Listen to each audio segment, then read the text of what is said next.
BGB এবং BSF সামনাসামনি অবস্থান করতেছে খুলশী ইস্যুতে এবং সাথে বিজিবির বাংলাদেশি স্থানীয় জনগণ উপস্থিত রয়েছে, যাতে করে বিজিবির সাথে বিএসএফ কোনো বাদলে সর্বোত্তক সহযোগিতা করার জন্য বাংলাদেশিরা উপস্থিত রয়েছে।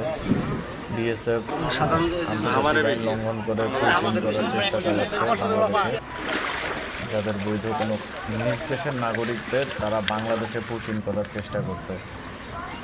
অলরেডি মিয়ানমার থেকে আসা 20 লক্ষ শরণার্থী আমাদের এখানে অবস্থান করছে।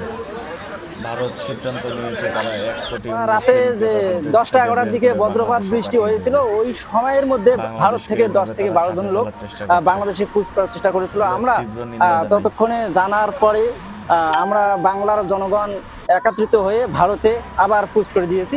ভারত বিভিন্ন সময় আমাদের এদিক বিভিন্ন লোক বাগল টাগল বিভিন্ন পাঠাই দেয়। অনুরূপ গত রাতে আমাদের এখানে তারা এইভাবে লোক পাঠাতে চেষ্টা করেছিল।